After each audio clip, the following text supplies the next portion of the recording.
Good evening, ladies and gentlemen. Welcome to the Rogue Wave podcast, the frequency for all things pop culture and the disruptors behind it. We talk comics, movies, TV, and pop culture every Wednesday night, 8 p.m. Eastern on Facebook.com/Rogue Matter Podcasts and streaming simultaneously on YouTube.com/Rogue Matter. I'm your host, Michael Dolce, as always, joined by my cohort in crime, Mr. Hassan Godwin. How you doing, sir? Everything's fine. Everything's the greatest thing it's ever been. I feel like it's been a really long day, right? So do I. One thing you don't know, and I don't want to spend too much time on this. Right. I've been doing yard work, poison ivy. I've just got poison ivy all over me. No. Not good. No, you don't. I do, and it's terrible. Like I have it This entire time on the sides. I am like extremely allergic. I'm extremely allergic to it. Extremely allergic. And so very uncomfortable all day. Somehow I'm here and I'm making this show happen. I'm very sorry. That is genuinely terrible. I mean, we got a lot to talk about, so it's not as if I feel like I should tell you that I'm immune to poison ivy. Are you really? I shouldn't. Yeah, I'm not gonna tell you. Well, That's but are one you? of the few things. Or you just don't. You don't have a yard, so you're not like actually. No, but I mean, I'm across the street from a park. Oh, that's true. You know, and there used to be a garden in the base of my building, at the base of my building, and every time I played with my friends would come back. Get poison ivy, they would have poison ivy, and I'd be fine. So I'm not going to test the theory. I'm not going to go rolling around in a field of poison ivy, but I think I'm pretty much immune to poison ivy. One of the few things I'm immune to. Lucky me, yay! Look at not too many times in my day-to-day that I come across poison ivy anymore anyway, so I didn't know I had one either, but I'm highly allergic to it. I get it. I get it at least once a summer. So that sucks. That's the TMI part of our show. We've got lots to talk about. We got Marvel's What If has actually gotten me scared for the comic book industry. We've got some comic book X-Men news. I will. That's a good take. I'm going to tell you exactly why. All right. We'll talk about the first episode. We won't talk about the second one. We could talk about it in a larger context of things. But first, we're going to start with some box office news. Where's the Fire? The hottest takes on pop culture today, and huzzah and kudos first of all to the fact that. We'll start with Venom. Sorry, we'll start with Venom. Venom Let There Be Carnage pushed back another 3 weeks. So this is, unfortunately for us, Are they running from Delta? Is that what they're... Basically, yeah. I think we are. The highly contagious Delta variant of the coronavirus driving new cases and hospitalizations. Sony has announced it has decided to delay the release. The film, which sees Tom Hardy returning to the role of Eddie Brock, is now set to hit theaters in October. It was previously scheduled to open on September 24th. Look, the optimistic side of me, based on what I've read about Delta and hoping that more people get vaccinated as it goes along, and with the vaccine mandates and more stick, less carrot lately, I would hope that things will return to normal. And what I say by normal is basically the normal that we were striving for pre-Delta variant, to where people were not afraid. Yeah. What's that? The normal we thought we had. Right.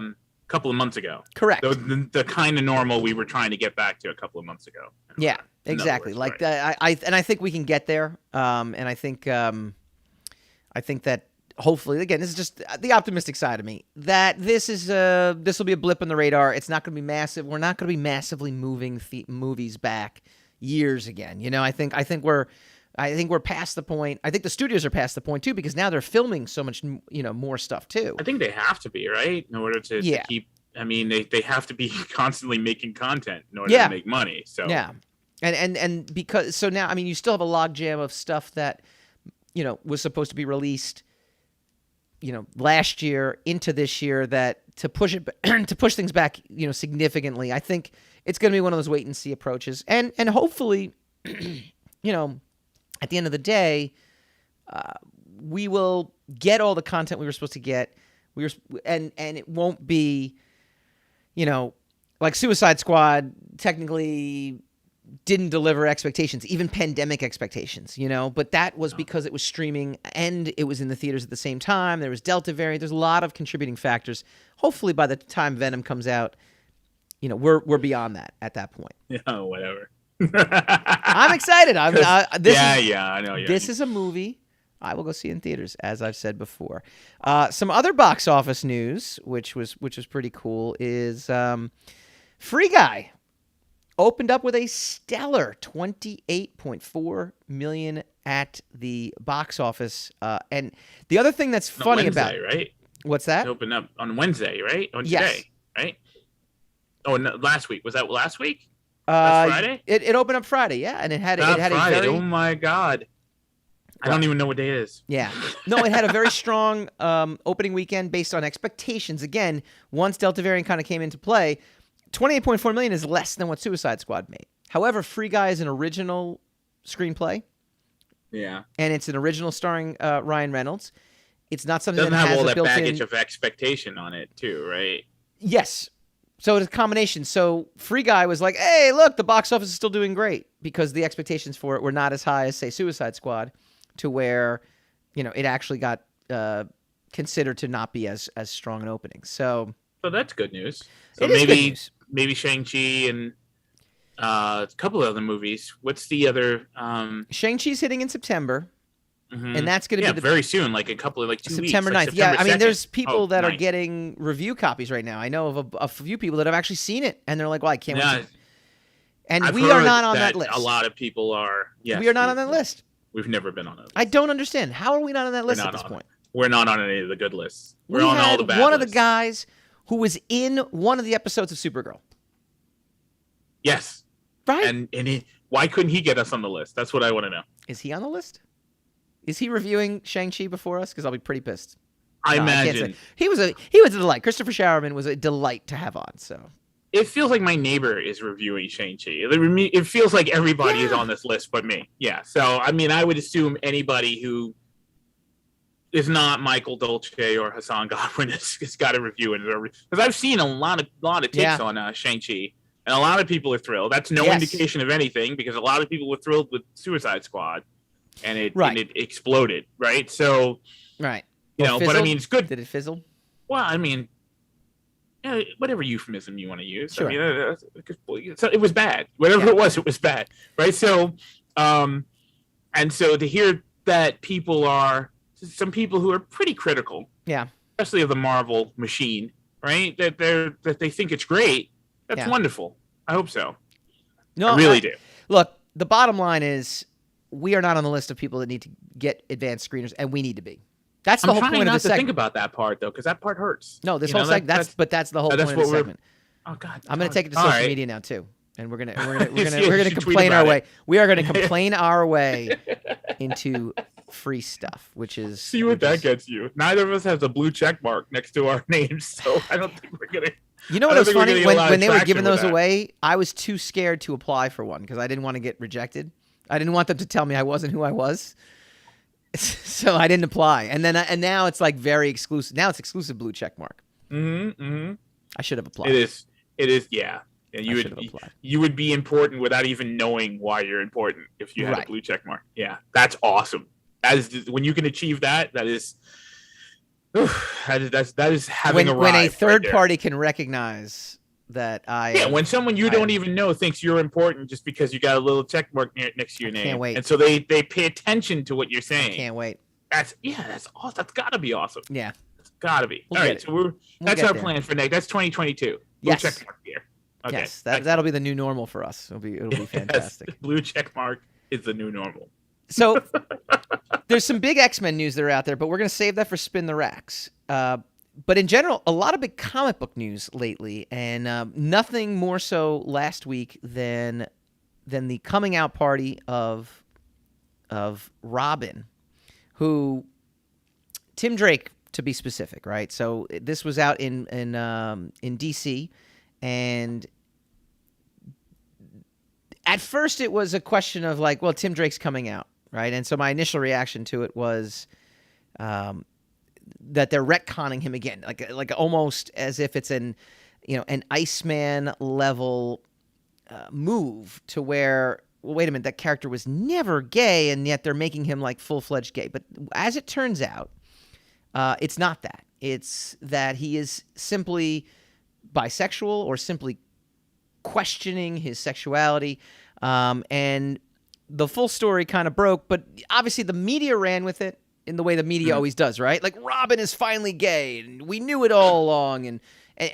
But when you actually dive into Robin is finally gay, right? No, there was literally NPR's headline. There was an NPR headline. Robin comes out as gay, and it was obvious the whole time. And it was like, see, it's headlines like this. The headline was terrible. Like, which Robin? There's been 3. There've been 5. Yes, technically, right? So like, you gotta be a little specific when you say Robin, right? Yes, but this is you know what, I was even thinking about this the other day, right? When the age of newspapers, remember the age of newspapers, when newspapers was your main source for everyday news? Maybe, sadly, I can remember that time. Right, it's a shame. Their job was literally to clickbait you once, right? Maybe twice if you read the back page, right? The back page was always like sports if it was the tabloids in New York, right? New York Daily News and Post would have a front page and a back page. Or you'd have something like the New York Times, or Washington Post, or even just your local paper, right? Like, there would be some big headline on the front that would be like, "Hey, I'm going to lop down a dime, a quarter." It was 50 cents just so I me. could read about that headline. And that was used to sell the entire bit of news, one headline. Now, media in general are fighting for every single story. Every single story does not make money unless they have something that's going to bring you in. So obviously the immediate reaction I had from just, my friend of the show, James Massia, sent me a text. "Hey, did you see this?" It's like, oh man, it's the usual like eye roll that I have when it seems as if things are being done as a publicity stunt. Then I read and it's like, well, wait, which Robin? I had the exact same question. I said, there's 5 to 10 Robins, right? Like, there's, everyone's been a Robin now. I mean, they even have, it's quite a few of them. Right, they have alternate reality Robins, but of course the media will grab hold of that and say Robin because it is a Robin, but they're doing it to make you click on their articles. So now you'll click on it just to find out which Robin, right? And what And then I found out it was Tim Drake. Now, full disclosure, Tim Drake was my Robin. Right? I mean, we talk about this, right? We talk about, like, what era did you grow up in? I didn't grow up in the Dick Grayson. Dick Grayson was Nightwing for a long time by the time I started reading comics. Jason Todd was long dead by the time I had started reading comics. Wow, really? Because I actually... Maybe not long dead, maybe 3 years. But, I mean, when you're 10 years old, 3 years might as well be an eternity, right? Like, he got killed in 86, right? Yeah, which means I grew up in the Dick Grayson era, which really sucks. that's a different. Wait, really? Dick Grayson was your Robin? Yeah, when I was reading comic books. I mean, if I don't think so. We have to find out. No, I mean, like, I started reading comics maybe 79, 80, like as soon as I could read, And then there's also the Adam West Batman, which was prevalent. Well, that's different. Yes. So that was Dick Grayson, absolutely, Well, yeah. I mean, that's, Dick Grayson. When was he not Robin? And that Dick Grayson was definitely gay. So, I mean, we're gonna have that conversation about anything. Actually, all of Batman, all of the Adam West Batman was strangely homoerotic, but only if you take that spin on it. If you look, that's like that's a hot take. Eye of the beholder, right? Yeah, it's a hot take. It's that take is no. As Nightwing, July 1984. So he was Nightwing as of 1984. Yeah. So if I was reading comics in 81, I don't think he was. I think Batman didn't have a Robin for a while. No, but I mean, Dick Grayson was Robin, regardless of whether he was in the comics or not. He had been Robin. He had been, yes. And he didn't get a new Robin until 84. So that's basically up until that point, Robin was Dick Grayson. Right.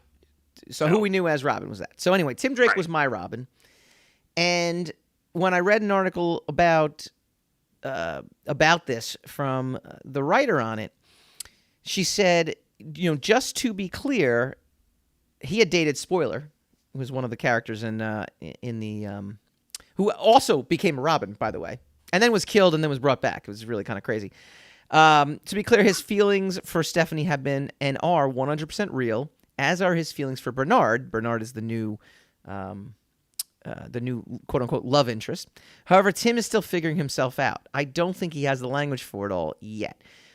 That one statement, to me, kind of justifies the transition. It's not like rebooting his continuity like Iceman. Like Iceman, basically, they're like, we need to have more representation, and we're going to choose Iceman because why not? He's Iceman. To me, I always found like the fact that he got retconned gay was actually the most interesting thing about him, because I can't think of anything about Iceman that was interesting prior. Could you tell me something about Iceman besides the fact that he could turn into a block of ice and ride an ice wave that is of any memory whatsoever? He was on Spider-Man in the Amazing right. So that's he wasn't even in the comics. But I'm talking about the only character, reason right? I knew who Iceman was. He dated Opal from X Factor. I can't think of a single like Iceman, like definitive, like out of the original X-Men. Jean Grey has the Phoenix Saga. Cyclops has the Storm fight. Where Storm like fought for control of the X-Men, and then he ended up dating Emma Frost, and then he like a lot of like interesting moments. Angel Wolverine obviously had a bunch of arcs to himself. Right. Angel lost his wings. Right. I can't think of a definitive like really Iceman. There was a point in the 80s and rendition of the X-Men when he had to wear an inhibitor belt or something like that because his ice powers would freak out, So I mean, that's something, right? That's an event, right? I don't know. Okay, right. All right. Maybe you might be right about ice. But that's my whole thing about it, right? Like I don't think there was anything interesting. So you know what? If the writer felt this was an interesting way to take him, I think it was Bendis actually at the time who wrote it, I'm okay with it. And then I look over to Tim Drake and I say, you know what? I was a teenager when he first debuted. He debuted in '89, and so I started reading him in the early '90s when it was Chuck Dixon's run, and that was like my teenage superhero. Like, I mean, Spider-Man wasn't even a teenage superhero back then. Don't forget. I mean, Spider-Man was essentially married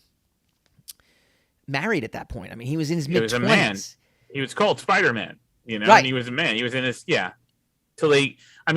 him being a teenager and him being a perpetual teenager is a very recent retcon. Yes. I mean, in the last maybe 20 years, and for virtually most of the 80s, he was a young adult. He was a mature adult into the Spider-Man thing, and then they just instead of pushing it forward, they just kind of started going backwards with him. Right. So I kind of looked at this move as, you know what? I stopped reading Tim Drake. He got lost in the shuffle. He got lost in the Damian Wayne arc. He got lost. Dick Grayson went off to be Nightwing, right? I mean, he ended up becoming this other superhero. He was Red Robin at one point. But ultimately, I look at him and go, you know what? I'm totally fine with this because it's respecting what came before. He's now going to be someone else's Robin at this stage of the game, where things like talking about your sexuality in a comic book was very rare back then, but it's very commonplace to do it in the public discourse thanks to social media in general. Great. Someone's going to read this comic. This is going to be someone's Robin, and I'm fine with it. Totally fine with it. So I'm excited to see Tim Drake back in the spotlight again. It doesn't close the door to him choosing one side or the other in terms of what he feels about himself. The writer basically says this is a journey. And if Tim Drake can represent a journey that I think all teenagers in some way, shape, or form, maybe not about sexuality specifically, but they go on their own journey to find themselves, can go through, great. Because now someone has someone. Now someone out there has a superhero that they can, kind of like relate to and read. And like I said, he was the only DC character I actually read. I didn't find a lot of DC characters to be as interesting. I liked As Tim Batman. Drake? What's that? He was the only DC character you read? Yeah, Like yeah. He Tim was the only Drake? book I bought on a monthly basis. Like had to, it was a must Really? buy. Yeah. When I was in my heyday, I was an X-Men guy. But you don't mind that they've sort of reshuffled the deck on him? No, because they're basically saying, look, he's still technically a teenager, so he's still, it's one of those like amazing, like how the aging Spider-Man thing works. Like Dick Grayson has somehow become like a man, but Tim Drake has kind of stayed in place a little bit. No, I don't, because again, I stopped caring about him because I'm not a teenager anymore, and like Iceman, I don't. If this is something that's going to reinvigorate the character, great. If it's going to take him into a story direction that people care about, and he's going to be a character that people care about again, great. Like, where's the harm in it at that point? I think he still, he still ends up in a better place than he did in the animated series. Yeah. So, I mean, that's a brutal ending to give to any character in the animated series. I don't know if anybody remembers that, but so, yeah, I mean, look, representation, whatever. No,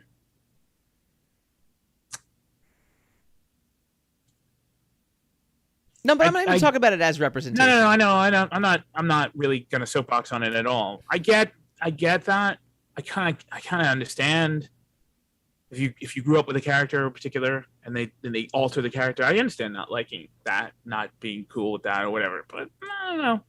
If your character kind of starts dating someone else, how much? I mean, I'm trying to think, like, how many girlfriends did Wolverine have? Right. Or Bruce Wayne, like, his girlfriends tended to become supervillains. I mean, so it was important to know who or superheroes or supervillains. Mm-hmm. Besides Mary Jane, what was the Black Cat was Spider-Man's other girlfriend, so it's kind of important who she is, but who cares, like, who half of these guys are dating or not dating? I don't know. Like, if I'm trying to think if that would ever really bug me about a particular character, because it was always so ancillary, because usually, like, especially with X-Men or whatever, when some of these characters were supposedly seeing someone, they'd be off on a mission so often you wouldn't even see that side character, Right. So who knows? I mean, but I get that it's a thing, I get that it's a thing and why it's a thing. So, good luck to them. But I would sit there and say, beyond the thing, I think that it's being approached from a story perspective. It's not as if, again, I don't even think the mainstream media knows who Tim Drake is. They just know the name Robin, and so they're going to cling to it to get clicks. But I remember the new Robin outfit, right? That with pants, when he first got pants. That was on the news. Thing.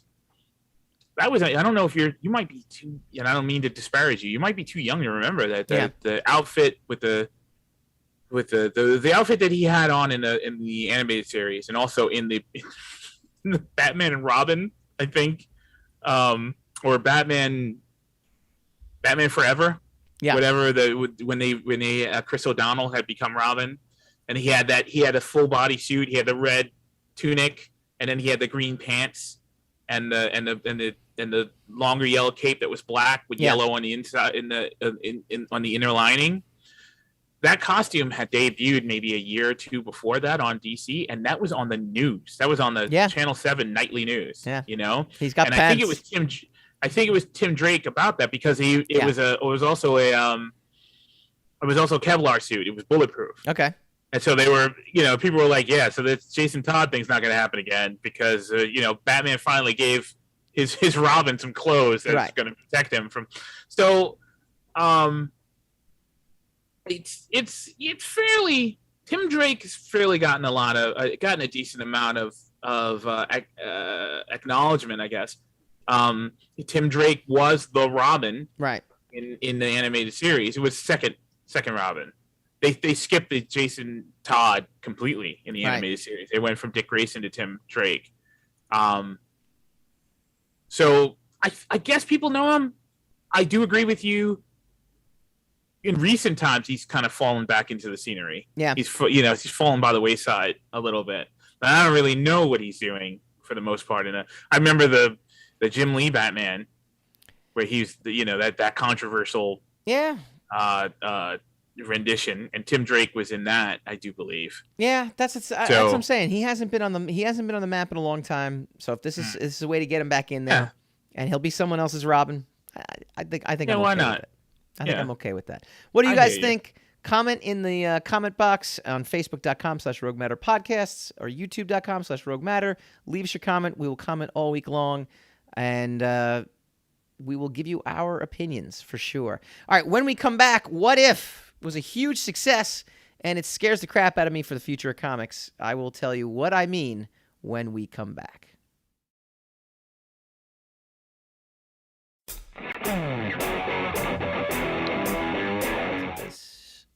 Welcome back to the Rogue Wave podcast, because I like clicking around.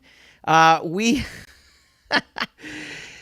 were having a couple musical difficulties on that last one. It's okay. It's a good bridge. It's a good bridge between.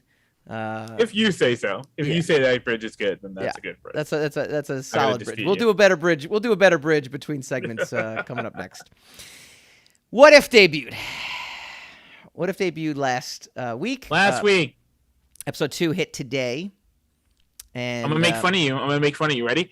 Yeah. We could have talked about it last week, but you got kids. Yes. Yeah, no, there was no way. Well, here's the thing, right? It's an You animated were show. sound asleep when that came on. It's an animated show. It is an animated show. Yes, it is. So partly I have a bias against animated shows in general. Oh, I do. What? Flat out. I don't mean them in the. I just How mean does them in the someone sense even that develop they are, a bias towards animated shows? in terms of level of importance. I think you can skip a cartoon. Generally, you can generally skip a cartoon. Right? Are you sure you're in this industry? Like, are you sure that this is? Never mind. All right, go ahead. I'm listening. You can skip a cartoon. I'm just gonna listen. Generally, animated shows. Can't skip a cartoon. Stop it. But I'm gonna listen. I'm just listening to you. Generally, animated shows are tertiary, but they don't actually impact like the main continuity. It's usually one of those things. It's just like we're just trying to make more money off a property. You know, like everything that happened in the Ghostbusters cartoon, for example, didn't impact Ghostbusters 2 or Ghostbusters 3 or whatever you want to say, right? Like everything. That's your gauge.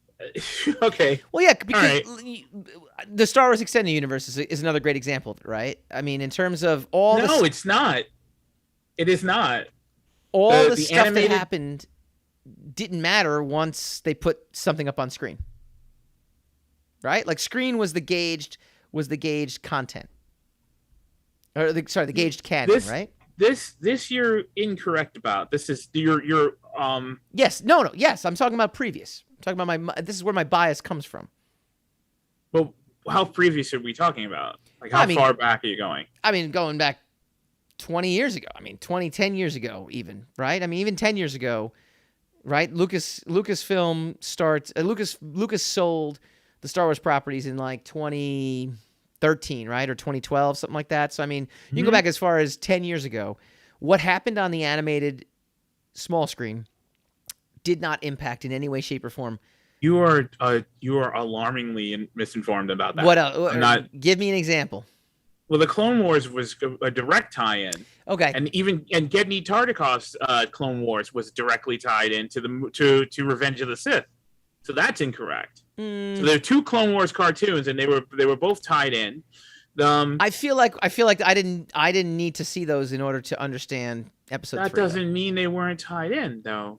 I mean, that's what I'm talking about. You're not just because you didn't give it a level of importance doesn't mean it didn't have that importance. That's why I'm saying that's one example. Yeah, maybe not talk about that one. How many other examples can you think of though? For the Star Wars? No, just in general. Look, I am a huge fan of animation. I'm not going to agree with any of these takes on any of this stuff about how irrelevant the animation is. I'm just letting you know that. Full stop. Okay.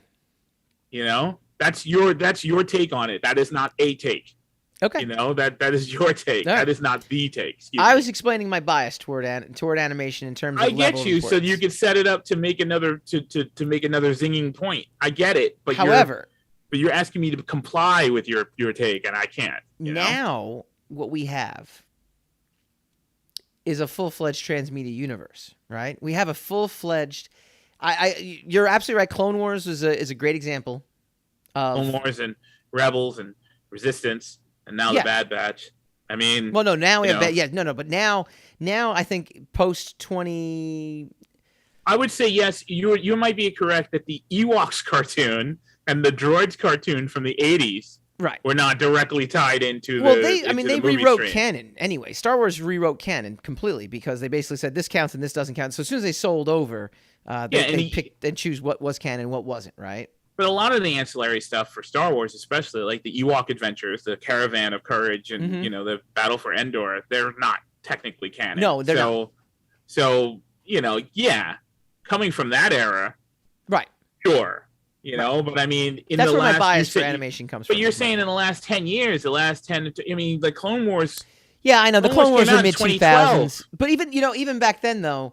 They tied into episode 3, but there is in no way, shape, or form would I have to actually watch any of that stuff to get a. I know, but you don't have to. All right, yeah, all right. I'm saying what Marvel's doing now with their animation scares the crap out of me. Why? Because now what I'm seeing with this, I thought the first episode was really good. I thought it was kind of a neat experiment. I thought it was animated really well too, by the way, right? I mean, did it maybe not in the context of animation, but beautiful looking to me. I thought the actual art style was beautiful looking. What it did was it proved it's a proof of concept. Marvel doesn't need comics anymore. Like the one saving grace for comics these days in terms of level of interest. I mean, people are hugely interested in the characters, right? Like the mainstream, I don't know, you ask any retailer and I don't know a single retailer that will sit there and say they've gotten an overwhelmingly increased amount of people coming into their comic book stores because of the movie.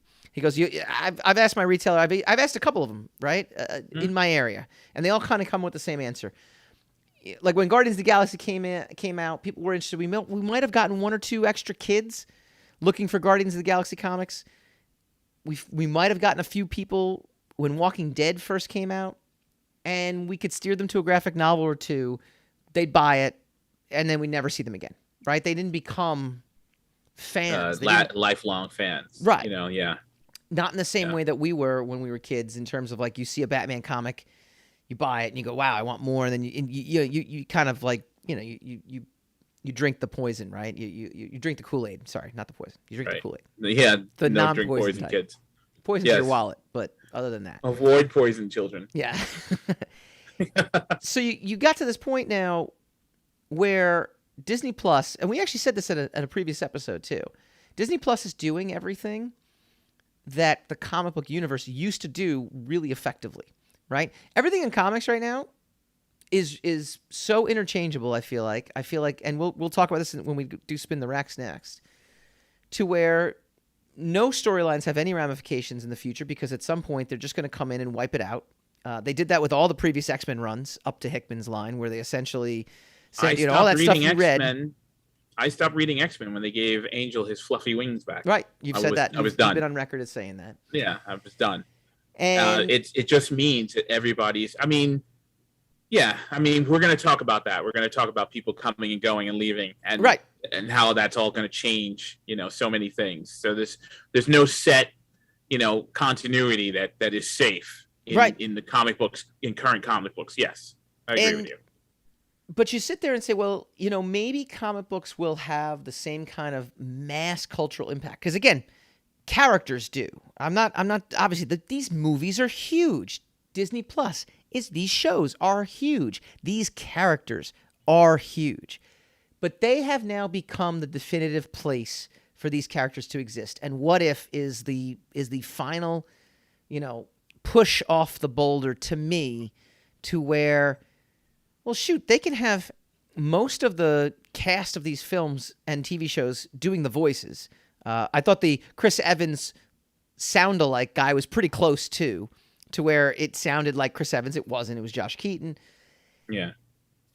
And Which they can weird. literally now through Why Disney couldn't you Plus. get Chris Evans if you can get like you haven't seen the second episode, but the cast of characters on the second episode is like okay, well, how come you couldn't get Chris Evans then? Right? Yeah, I haven't seen the second episode yet, but I've read about it. Yeah, it's obviously it's Chadwick Boseman's last turn in there. But to me, this is like, okay, animation is what was the saving grace for comic books being relevant anymore? And I'm talking about big two, obviously. I'm not necessarily talking about indie books. You have potential for storylines, right, that they can mine for future movies. It's a relatively inexpensive way to do it. You can take chances, even though they don't. You can take chances because at the end of the day, you can rewrite the continuity, but you might end up getting the next Civil War, the next, Inferno could be something big amazing that we get. You could get the next Infinity War, right, based off of, what the Infinity Gauntlet and things like that. Well, no, now you don't even need that. Now you've got animation. You've got animation to the point where animation is not as expensive. Getting these actors apparently is very easy to do. You've got these TV shows. You've got the TV show algorithms actually doing what the editor used to do, which was, if you liked this, you should also check out this. Or if you want to know more about Ultron and why he's important to you in WandaVision, you want to watch Age of Ultron. Hey, look, there it is. And it's all at your fingertips. To me, I look at this and I say, you know what? Comics, the big two comics, might as well just license out the characters. They might as well just license out the characters at this point, because what they're creating, I don't think is going to have as big an impact on the mass culture that Disney Plus is now going to have in terms of shaping the future of all these Marvel characters. Ask anybody, what's the real history of Captain America? They're not going to be able to tell you the comic book, and they're not going to need to, because there's going to be Captain America cartoons. That's going to be in continuity, in canon, shaping the perception of who Captain America is going to be, who the X-Men are going to be. As long as the MCU lasts, I'm not a naysayer. I'm not doom scrolling on the MCU. I'm just saying that's not nothing is set in stone. I mean, there's people listening to vinyl records now. I mean, nothing ever really goes away, and we've had animation for 100 years, and it hasn't destroyed comic books. I mean, we're 2 episodes into What If, and you've only seen one of them, and you've already picked out a gravesite and a shovel for yes. comic books for the industry in total. That's and again, not for the industry, but for the big two, as we know it, having any kind of impact, I think, on the future of the mainstream. I think we are watching the future of the mainstream. Now there might be digital comics that you read through Disney Plus. That might be the future, right? I mean, you might go to Disney Plus with your Disney Plus subscription and get your Marvel Unlimited, tied into it somehow, or you might add it on as part of it. Yeah. And that might be a different mechanism to it. I'm sort of hoping that comic books kind of grow into a hybrid of what they're doing now with motion comics. But I mean, they refine the process a little more to make it its own experience, but it is unique to comics. Right. It is a unique, moving experience for comic books. Mm-hmm. So if we get rid of print, if we get rid of the comic book retailers or whatever, you could still subscribe to these things, sort of like a podcast. Right. And you'll get a monthly comic book, pretty much the same process. Same, just a completely different delivery system. Yeah, where it's getting that information out. But that's the thing. I'm open to the different delivery systems. I'm not abhorrent to change. Comic books has to evolve a little bit. I mean, that format has been stagnant. Yeah, and I can't express this more. I'm not down on comic books at all. I just think that it could use some innovation, and you're right. I think the reason it could be in jeopardy is because they haven't innovated anything. What 40 years, 50. What's the last innovation in comic books that we got? You get die cut covers, you get holograms, you get Mylars, things like that. Like these ways to snazz it up, but they haven't altered the format too much. Now look, the format is good. If it ain't broke, don't fix it. Sure. But obviously it is becoming, it's like, that's like those two kids in Back to the Future Part 2. It's like, what, you got to use your hands when they were playing the video games? It's like new people are not to be expected to respect and appreciate the old ways of anything. They're right. They're not expected to hold up tradition. They're expected to be excited about whatever excites them. Right. If comic books aren't exciting, and what if, or other animated shows on Disney Plus, mm-hmm. Are exciting, that just makes the market. That's what it comes down to. And you might sit there and say it is a big take. I get it. I get it. Like comics are dead. No. There has been talk, rumors, and these are rumors. Look, this is just rumors and speculation, right? And I'm not confirming them, and I'm not trying to give them credence. However, it's where there's smoke, there's fire, and also the idea of it is like, that's actually possible. So if it's not happening now, it could be happening later. There was talk that IDW was going to produce DC Comics. Like literally, they were going to produce DC Comics. Yeah, there's a lot of indicators that the industry is coming to pieces. That have nothing to do with the animation. No, I'm not even naysaying your concerns about it. I'm just saying there's way more to it than just this cartoon. I think Kevin Feige, or whoever's behind it, whoever he's listening to, whatever his creative team is, I think they are scrambling to come up with new ways to innovate. Kevin Feige is responsive to them, or receptive to all these changes. He's not, he's a traditionalist in the sense of where all these characters and all this continuity came from, but he's not a traditionalist in how he's going to deliver them to the mainstream public. So he's got the money, the backing, and the vision to put a lot of this stuff into motion that we've had at our disposal for the last 30 years, and nobody's really done anything with it. Now, granted, he's someone handed him the keys to a kingdom because he's got Disney. He's got his own dedicated channel. Right. He's got a lot of success track record, which means that it gives him a lot of corporate leeway to be able to do whatever he wants to do, and he's got tons of money. Right. So there's IDW, a lot of these other companies that may have had ideas, and I'm not mentioning them because you mentioned them. I'm just saying in general, all these other companies that may have had ideas could not execute them because they didn't have the resources and they didn't have the they didn't have the bandwidth to be able to do it. So, but that doesn't mean that these ideas haven't been floating out there for a long time. It's the same as the pandemic has the day and date release, movies to watch at home, which they've been talking about for 20 years. Right. But no one was going to pull the trigger on it because there was a ton of money to be lost. So necessity is the mother of invention. Right. Because nobody could go out, they had to find a different way to do it. It's kind of the same with this. Look, I did 10 years of great movie cinema.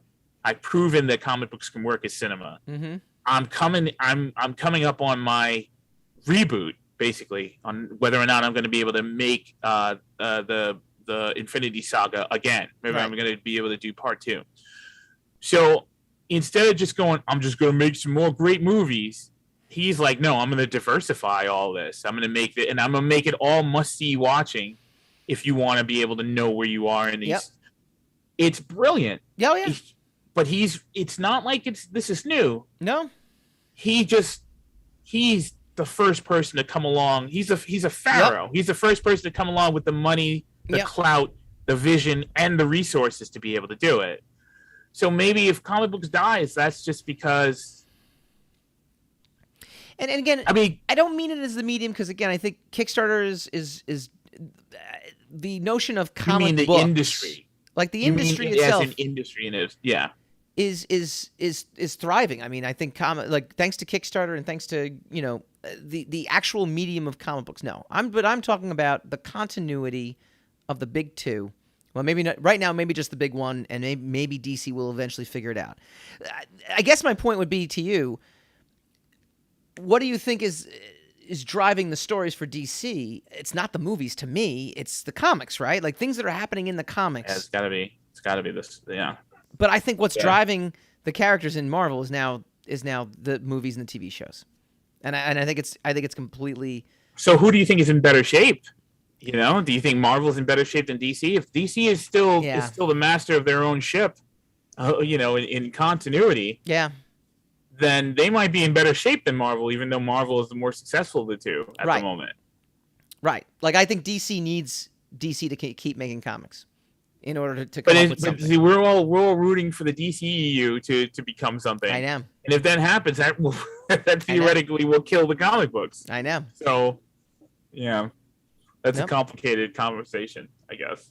That's the kind of stuff we bring to the table here. What do you guys think? Well, actually, before we go to break, what did you think of the first episode?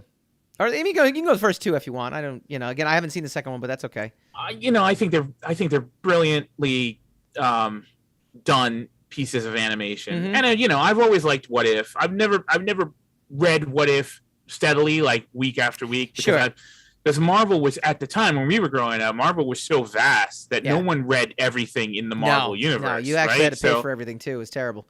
Yes. So, you would get a What If, something from the other end of the Marvel spectrum that, wouldn't appeal to you because you wouldn't understand the nuances they were changing. But I used to read What If a lot, and I've watched all of the MCU, so I'm sure all the What Ifs that they're going to do are going to be relevant to what we've seen. I think they're brilliant. I think the art is beautiful. What I've heard is that they are very much inspired by the J.C. Lydecker art from the early 1900s. Yeah. Who was an inspiration to Norman Rockwell himself. So I mean it's beautiful. Like the latest episode with which everybody knows is T'Challa. What if T'Challa was Star-Lord? Yep. It's wonderful. It's really wonderful. It's kind of heartbreaking because it's Chadwick Boseman's last, and it looks great. Now, whether or not are they heavy? Are they like these deep introspective, takes on? Not really. It's great animation. If you like animation, it's great animation. Unfortunately, they're forcing you to watch them because they're relevant. Yeah. But I don't think they're a waste of your time. I think they're really well done. The time will tell as to whether or not the series is brilliant. I had I had nitpicky issues with like the first episode where the whole, where Jeffrey Wright that's where it changes, and I'm like, because she was in the room, Yeah, but if the first Avenger, they kicked her out of the room. No, I get that they kicked her out of the room. But she didn't stop him from blowing stuff up. So that was like one of those like head scratches where I have to go back and actually watch the first Avenger now to see exactly, because in my mind I'm like, but it's like if she had prevented the explosion or in some way altered it, so that why did Steve Rogers feel he had to get out of the chair? But he said the most minute or minor things that changed. I know. But it was like little things like that, and then giving Steve Rogers the Iron Man suit, I thought was like, all right, that was. Like that caused the Iron Man suit to be built. I don't know. That was a little. It's animation. Okay. You could take chances. That's my whole point. You could take chances. You can make a story that isn't going to necessarily, to me, fire on all cylinders and still produce a product that's highly enjoyable and is setting the continuity for things to come. That was exactly the point. Like exactly what ran through my head as I'm watching this. All right. Okay. It's trouble. It's trouble for the big two. It's trouble for the big. Maybe so, but I mean, like if the big two can't withstand it, they're not innovating to be able to withstand it, or not taking advantage of it to be able to withstand the tidal wave. Then that maybe that boat wasn't so sturdy after all. The only constant in life is change. Oh. Boy, you always yell when I make jokes. I actually made crack open a fortune cookie. What the heck, man? I made a poignant statement to segue us into our next thing. What did you guys think? They're comment on the Facebook feed. Comment in the YouTube feed. We will respond to you when we come back. More comic book news when we go spinning the racks.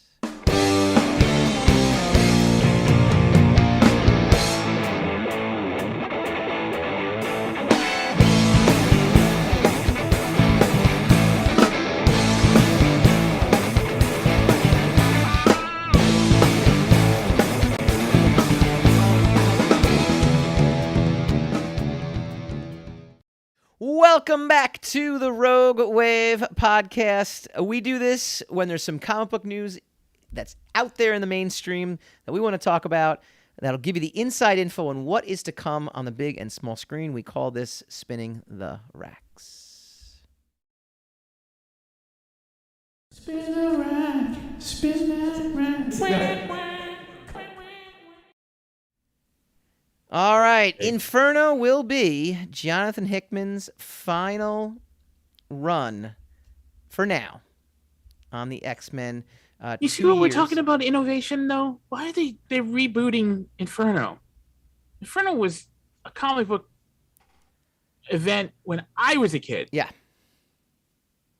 What are you doing, guys? Okay, yes. I'm sure the new take with the new X-Men. Right.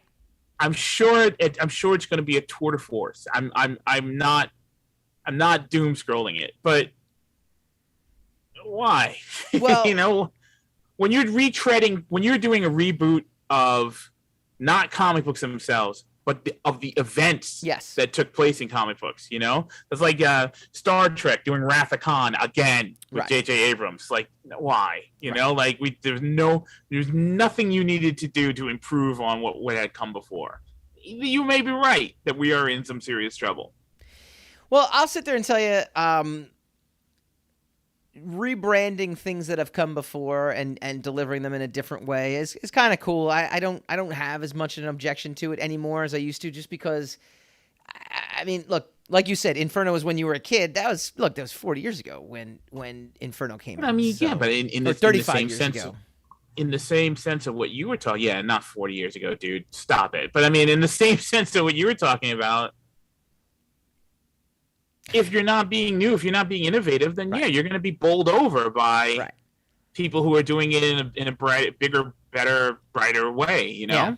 And I mean, you're talking about like, what if is on television? What would you rather watch? Right. Would you rather watch What If or read a reboot of an old, graphic novel that was done in the 80s? You know, come on. No, and it was I agree a with great that. one. The part that gets me upset about this, though, too, is the fact that Hickman's basically saying, like, Hickman was brought in to reboot the line. He did that very effectively. I thought House of X and Powers of 10 were excellent. He's done so admirable. Then I got to be honest with you. I mean, we're 2 years into this. It's grown stagnant. I don't like that the X-Men are omnipotent. And then he comes in and says something like this. He says, however, I also knew that what I was cooking with dynamite. And it was very possible that what I had written in House of X and the ideas contained within was not actually the first act of a 3-act story, but something that resonated more deeply and worked more like giant-size X-Men, where it would represent a paradigm shift in the entire line for a prolonged period of time. During the pandemic, when the time came for me to start pointing things toward writing the second act, I asked everyone, he talks about his other writers who he brought into the X-Men line to write these books, if they were ready for me to do that. And to a man, everyone wanted to stay in the first act. It was really interesting because I appreciated that House of X resonated with them to the extent that it did. They didn't want it to end, but the reality was that I knew I would be leaving the line early. So he has set this 3-act course that he's now not going to fulfill. What made House of X and Powers of 10 very invigorating to me is that it felt as if it was going somewhere and actually was part of a larger story. And it's kind of grown a little tiresome. I don't want the X-Men to be... look, they can't die. What's the point? If you can't die, what's the point? If you can basically just do everything that you want to do, like they can regrow themselves. This recent issue of X-Men I read, Mystique's like, I want a bomb, so she goes to Forge. Now, Forge's mutant ability is to invent anything he wants, right? And he puts his mind to it. I get it. Claremont used to write him, though, in a way where it was an ordeal. It wasn't like, turn the page. He just invented a black hole generator, like, overnight. It's the same problem I had with, like, Avengers Endgame, where Tony Stark is like, well, time travel doesn't exist. Give me some coffee. One sip later, I know how time travel exists because we need it to. It's lazy writing. And to me, the fact that all of the other writers now don't want to move on from this, Island of Krakoa, storyline, and I'm not saying they have to move on. I'm just saying that it's basically you're stuck. You're stuck in this point where I'm sitting there saying I don't understand. You know, the most interesting book to me right now is Wolverine because he's fighting vampires, and I'm even part of me is like, when does Wolverine fight vampires? Maybe that's why I like it. Maybe that's why I think it's cool. It's just I don't get to see this often, and they're doing something a little different at least. Every issue, it's the same thing. Kitty Pryde is just prancing around saying, you know, how great she is and how amazing she is, and that's in Marauders.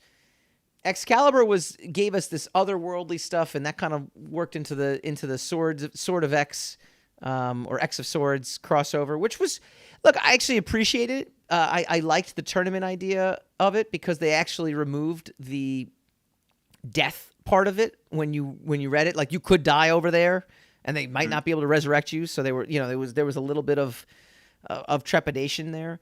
Yeah. But again, all this kind of stuff is happening, and now Hickman's leaving, so we're going to be back to the status quo again. Like, it's just, this goes back to my earlier point. I think like the big two are in trouble. They're not producing books. They're not producing stories that have any kind of impact whatsoever. Because nobody's reading anymore, man. I mean, everybody who is doing comics now. I mean, I don't judge. I don't. This is a completely unsubstantiated generalization, right? But I mean, I wish you would do more of those. No. Everyone seems to who's doing comics now seems to have learned to read from comic books. Yeah, you know. So it's It's just like the old days when I was in art school. And they were like, don't learn to draw from comic books. Yep. You know, you got to learn everything. You have to learn your anatomy. You have to learn your perspective. You have to learn your you know, establishing shots, vanishing shots, this kind of stuff. You have to learn them in the context of sequential storytelling before you go into comic books. You know, you can't learn them from comic books. Now, there is stuff to be learned from comic books, but the basics of storytelling and either visually or literally, you should not use those as a basis of information for yourself. So, like, you know, the comic book people who were making comics when you and I were growing up were well read. They read like Asimov. They read, I mean, like they read giants in the and they read actual books. They read stories. And Hickman does that. I mean, you could tell because Hickman's writing is at a higher level. I don't disagree. Yeah, but I'm just saying, like, if people are like, well, why should we leave here without without them? But then on the other side of it, Hickman's idea is a little naive because comic books are predicated on the ongoing system. They're like soap operas. Yes. So there shouldn't be 3 acts. You shouldn't have a 3-act structure because that will spell the eventual end of whatever you're doing, and that's not part. That's a more recent aspect of the format because they used to, you know. Yeah. I mean, we got up to X-Men like 241 before we started like actually, you know, altering things to a point where, you know, and that's because the stories were becoming. I mean, they were up to X-Men like 250 or whatever before I was 15 years old. Yeah. You know, this stuff has been around for quite a long time. Now let me ask you a question here. There may not be any place to take these things anymore. And my answer is probably going to be, let me just think how I'm going to phrase this. Is it going to be the former or the latter? It is going to be the latter. I'm going to say it's the latter of this next statement. Hickman is now credited with reinvigorating the X-Men, right? And he did. The Moore McTaggart thing, I think, was respectful of what came before, using continuity, and did start something new and fresh. Okay. That being said, was it Hickman that reinvigorated the X-Men line or the fact that Disney bought Fox? Because quite frankly, prior to this, the X-Men were marginalized by their own company so much that... Well, wait a minute. Wasn't Powers of X? Wasn't that all before? No. 2019. Yeah, but I mean... Yeah, weren't they happening simultaneous with it? Yeah, why do you think that is? I wonder. I wonder why there was an attention paid to the X-Men books that hadn't been paid in a while, and an emphasis on them in the marketing. All right. Okay. It did happen simultaneously, but it was also something we were talking about as early as 2017, the fact that Disney could buy Fox, that Fox was in trouble and was selling off assets in general and stuff like that. I mean, it was out there for a while, but it wasn't until, like you said, simultaneously, it's as if they knew something was going to happen, and Hickman's now being brought on to revitalize it. And he did, like I said, again, the Moore McTaggart twist was a significant twist, and it was also something that, again, I think could be slid into any of the continuity that had come before, and it fits, and maybe I'm sure there's some stuff that didn't fit, but in terms of the grandeur of scope and things like that, it was a brilliant decision for me, right? I thought it was a brilliant decision. That being said, I think at any point where Marvel as the company would not choose to marginalize their own characters in order to, I mean, what's an Inhuman? Can you tell me what an Inhuman is now? Because they don't care. They don't matter anymore. The Inhumans don't matter because they got X-Men back. They got mutants back. That's what reinvigorated the X-Men line. Them buying Fox. If they don't buy Fox, they don't, that's not it's not. It just isn't. All right. I mean, okay. So that happened, We wouldn't be getting more Star Wars if Disney didn't buy Star Wars, So, I mean, that doesn't necessarily mean it's dead.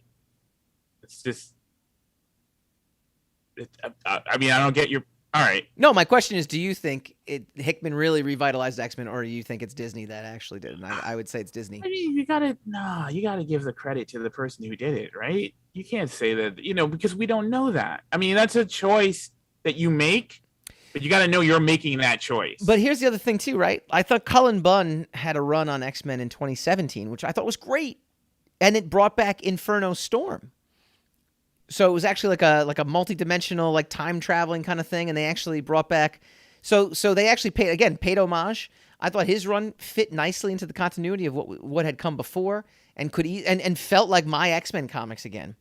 And everyone said, "Oh yeah, that X-Men." A, they wiped it from continuity, and B, everyone kind of glorifies the Hickman run as like, well, it was the return to form, and this and that. I'm like, no, Cullen Bunn's run was great. Marvel just didn't care about it and decided to put lousy artists on it, and also never hyped up anything about it, and marginalized their own material. So, well, okay, so then the better question is the revitalization part of marketing versus is it part of is it Hickman's work? It's If they put some weight behind it, put some marketing behind it. Then, I guess so.